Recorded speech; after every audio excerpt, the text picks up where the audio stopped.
We're watching a rise and shine, and we're almost better than breakfast. From New York to Sydney, San Francisco to Lebanon, and all throughout Africa, Luca Babini has used his camera to raise awareness and document some of the most important global issues in the world. Welcome, Luca. Welcome. Thank Benvenuto. you. Benvenuto. Yes, exactly. Good morning, ladies. Good How are morning. you? Good. So how long have you been working as a philanthropic photographer? It's the first time I've been called that. Well yeah. On and off for like the last 15 years. Okay. Yes. And so I guess you can call it a philanthropic photographer because you are raising awareness about so many important issues around the world. I know one of the projects you worked on was called the Plastiki Project, and that is an important issue in the environmental activism community. Can you tell us a little bit about that? Yes. Plastiki is a sailboat, a catamaran, 65 feet long, floating on 12,000 plastic bottles. And you can see a picture here is while he's leaving San Francisco. The project is the brainchild of David the Rothschild, of the Rothschild family from England, and he is a very young and very ambitious environmentalist. And he has a problem with plastic garbage.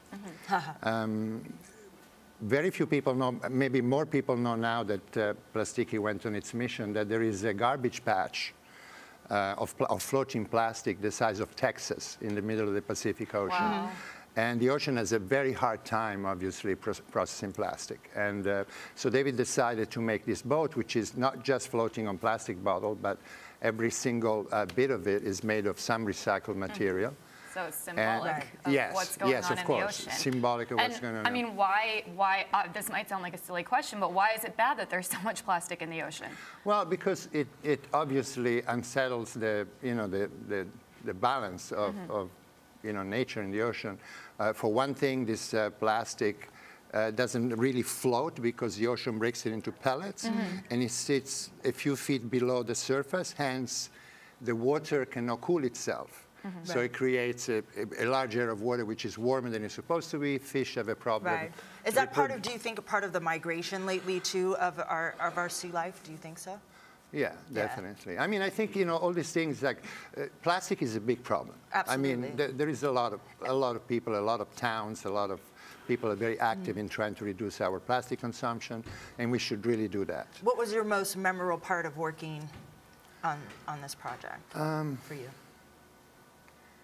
Sleeping outside in a rubber boat and just looking at the universe at night. Yeah, that was fantastic. That must have been beautiful. Beautiful. And also how your mind, once you are away from Wi-Fi waves, Bluetooth and cell phones and everything, you are so sharp.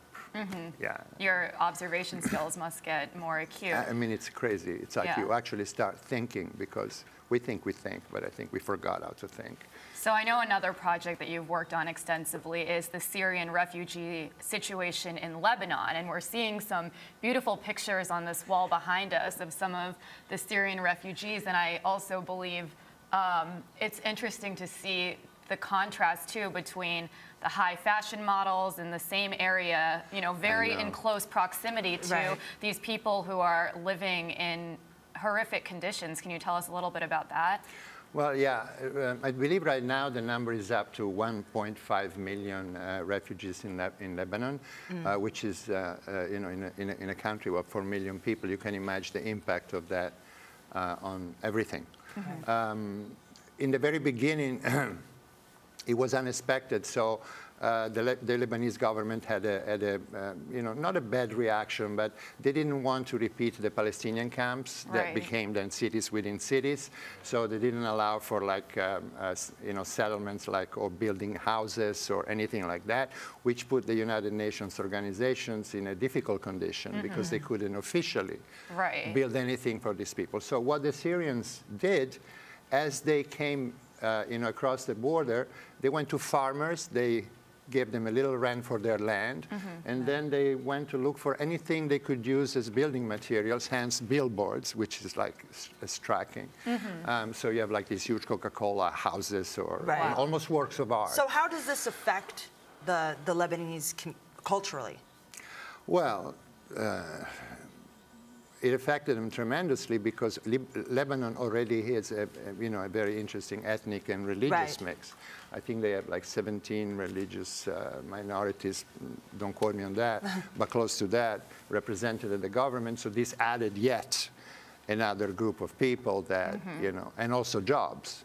That's a big problem because the Syrians obviously are displaced, so they're ready to accept any kind of job. Right. And so it's almost mimicking what we have going on in the United States a little bit in terms of like immigration. Like there's people willing to take the jobs that other people aren't. But this is, they're displaced. That's of course, but we have to think it would be as if all of a sudden 6 million people showed up in New York and looked for jobs. So the proportions, absolutely. It's crazy. And so are there any funds or provisions that are supporting these people?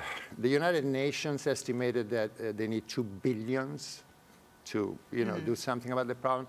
I think they've only received like less than 300 million in donations. And I think this is because of the perception that Lebanon, has Hezbollah, the government. The United States considers Hezbollah a terrorist organization. So does Israel. And so people, I think, that don't have a hard time understanding that they're not sending money to a terrorist country. Right. And but if you make a donation to UNICEF or any United Nations organizations which is involved with the refugee, then you're doing the right thing. And please do. You kind of touched on this, and Rain sort of asked you about the cultural implications of having all these Syrian refugees in Lebanon. But tell us a little bit more about the Sunnis and the Shiites and the Kurdish state and how all of that plays a role in what's going on in Lebanon. Well, I mean, yes. Well, you have also this is very difficult to understand, but sometimes you have Sunni coming into a Shia area and they settle there, so that creates friction, religious frictions, and it's a little bit what is happening I believe in Iraq right now. That what we're seeing the creation of a Kurdish state, which people sort of like started talking about before the Syrian war, that the Kurdish were pushing for that. And then, ISIS, they're talking about a caliphate. But, unfortunately, this is something that comes from way back in history. And what we're seeing Iraq basically split into major, religious factions, the Shias and the Shiite and the Sunni. And, in Lebanon, these balances are very delicate. And so in a scenario where they're kind of managing to do this miracle where all these different religions are living together, boom, all of a sudden you have 1.5 million people, some of them are Palestinian, just yesterday, I think the New York Times did a homepage article saying that now the problem, it's coming to the Palestinian refugee camps, which are already overcrowded, and now they have all these Palestinians coming from Syria, and they're settling in the camps. Well, this is such an interesting conversation, Luca, and you're going to stick around and tell us more, and we're going to keep it going when we come back. And later, award-winning author Jacqueline Woodson and Barry Schwartz will let us sample his Brooklyn-made tempeh. Yummy, I can't wait. Come back and join us.